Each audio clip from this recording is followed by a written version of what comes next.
Hi, this is Dennis with Second Chance Tackle. We got a little competition. No, we don't. We have an East Coast versus a West Coast flea market finds.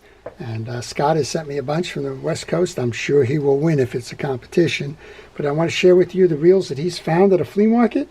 And we can talk about which ones I might be doing as videos. And then, of course, we'll take a look at what I just got at a local flea market. I really wasn't in the market for selling anything or buying anything. I was there to drop off a couple of reels I repair for a local vendor. And, well, I just had the opportunity to purchase some, and I did. So we'll preview those after Scott's. And if you have any questions about any of these reels, please leave them in the comment section. I will try to answer them for you. Well, if you like the art of reel repair, if you like to see a variety of reels and how they're made, how they're serviced, and how they're repaired in the event that they're not functioning, I encourage you to subscribe to my channel. And if you do subscribe to my channel, please use the notification button. That will enable you to see when I'm posting the videos. And, well, you'll make a decision as to whether you want to watch them or not. So let's see what Scott found recently. He always finds some gems. And I'm always surprised by some of the stuff he's able to locate in Southern California. It does vary a lot versus what we find on the East Coast here in New Jersey. And it's always fun to see those. Okay, I think this might be a fluger. Let's take a check on that. This is a fluger. This is a fluger Autople, A-U-T-O-P-L-E. Not quite sure of the dating on it, but looking at it, it's a very old reel. It's a knuckle buster. There are no star adjusters on this reel. This is kind of sticky. That happens with these old reels. We have the leather thumb pad. That's the cast control. So you never have an anti-reverse with these. This is a very sticky reel. I'm noticing as I try to pull this, well, that's controlling it's not spinning independent. So that has to loosen up. That's probably one of the issues with this reel. But you pedal forward to take the reel in, and, well, you pedal backwards when you go to cast. I'm going to find out what's going on with that. This appears to have a single screw take apart for the side plate. That's always fun. Those are not just unique to the jig masters. Those have been around a while. I'm not quite sure if I can get that one off. Doesn't make sense to try and force anything right now. Scott, thanks for sending that in. We'll take a look at that one. Well, we have another one. It also appears to be an older reel. I think this is a Fluger Capital. Yeah, this is the Fluger Capital. This has got German plated silver.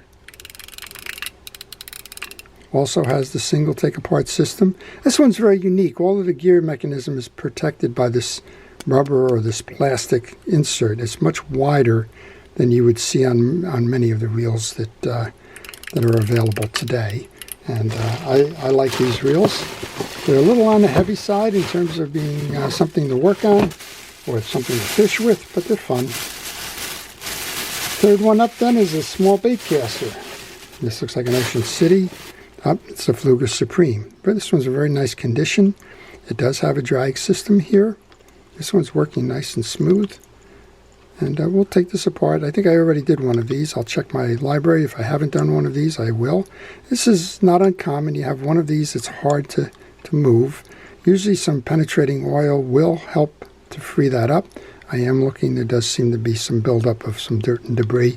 Sometimes just removing the handle and soaking that in the penetrating oil will help. Sometimes it won't. And, well, if it doesn't help, you kind of live with it. There's no real easy way to solve for that. And we have another one here. This is maybe a Shimano, I think. This is a Shimano with the Fighting Drag. It's a quick fire system, and I'm trying to see exactly what it is.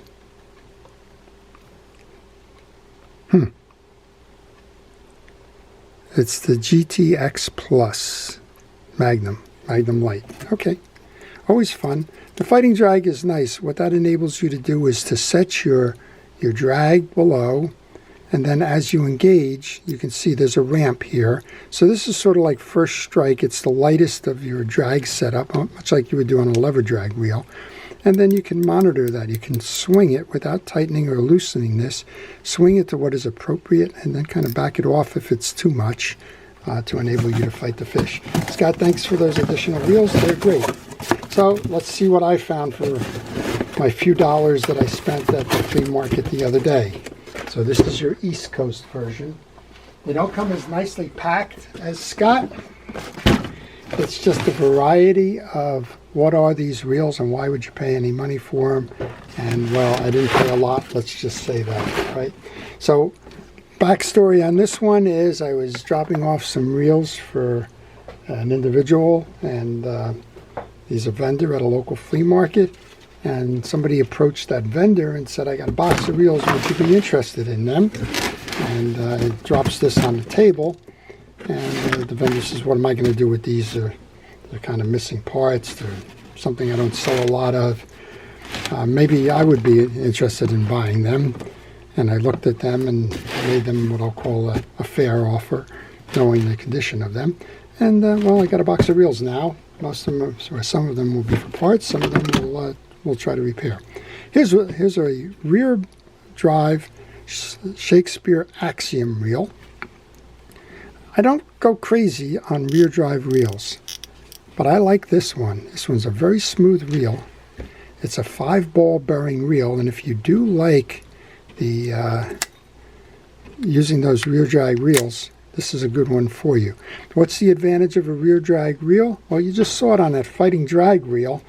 If you're in the process of fighting a fish, you do not need to reach over the line and tighten or loosen the drag during the fight.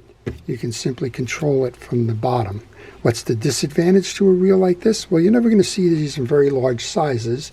The disadvantage of it is you can only hold so many drag washers, relatively small drag washers, in the bottom of the reel, and that's going to limit your max drag. So we have a Shakespeare Axiom. I have a missing handle one, but I think I'm going to be able to find the handle, and I think this one is actually an Abu Garcia. It is. It's an Abu Garcia Aperex.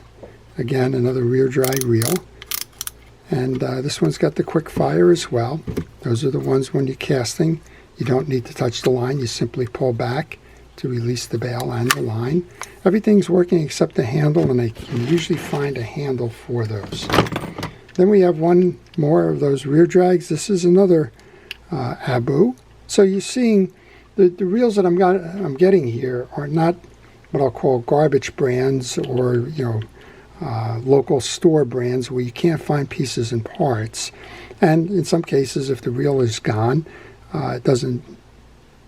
it behooves you to keep the reel because you may need the parts for a different reel. This one is a Cardinal Max 2. And you know what? It seems to be working fine. Well, that's the issue here. We have a little bit of a stuck bail. That's not a hard thing to fix. So that's 3. Then we have what I call the ballerina bail on this one. This is a Mitchell 300A. It is a little bit different than the 300s.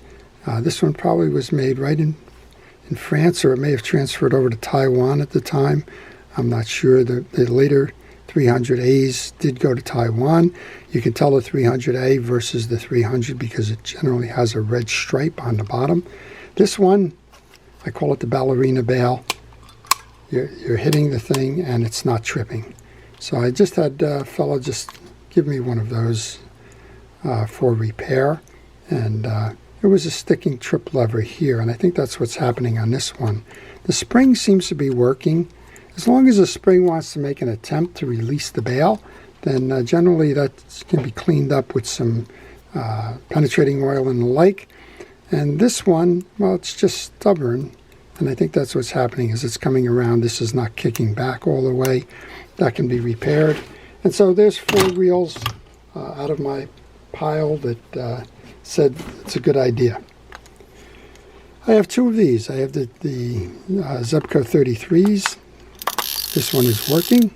There's no star adjustment on there. There is a drag up top here. These are the old reliables. I haven't done a 33 in a long time. Here's another 33, different format, right? Two of the 33s, but a different coning on it. Wider stance on this one.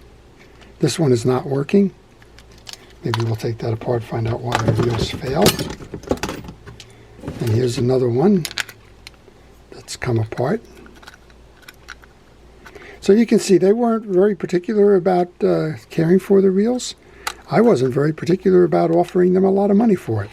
This one's working. And so the ones that I tend to keep and work on, they're generally, again, name brands. Here's another one. So I have 4 Zebco 33s in there. And then I have what I'll call the throwaways. Here's a Zebco Junior Field Tested. That's kind of stuck. Oh, works a little bit. Sometimes, I guess. Not sure on this one. This could be another. Okay, so this is the Zebco 606. That's working. This is Zebco 404. Working. This is a big one, and I don't know if this one's working or not. I see that we have some line trapped under here, so that may be an issue. This is a Shakespeare Tiger. This one's designed for deep lake fishing and actually salt water. It's a very big reel with large capacity. This one, of course, got an issue here with that. Thinking maybe that'll work otherwise. There's another large capacity one, a second Tiger. And something's going on inside that. It wouldn't surprise me if that's stuck as well. And finally, one more here, another Zebco. This is a 202. The 202s just bring back a lot of fond memories. A lot of us, this is the first reel that they fished if it wasn't the Zebco 33. So I can tell you that I average under $5 a reel for this whole pile of reels. The person who was selling them was only too happy to pass them on, give them a second chance. And me, always being up for the challenge, decided that would be a good idea. So there you go, East Coast versus West.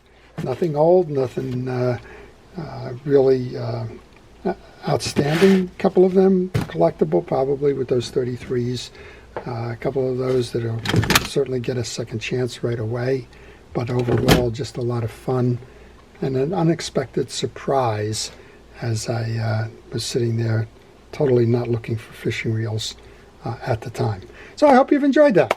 I would recommend that you try your yard sales, your garage sales, your tag sales, whatever they're called in your neck of the woods, flea markets, and other places where you can buy used equipment, thinking thrift stores and pawn shops and things like that. But at all, you can usually find some good deals. And taking these apart, servicing those, getting them back out there, giving them a second chance will only lead to you understanding more about how fishing reels are made, the mechanics behind them, and well, how to keep them fishing for a long time to come. So I hope you've enjoyed this. To our first responders and essential personnel, thank you for everything it is that you do to keep us safe. Your efforts are appreciated. To everyone, please stay safe, stay curious.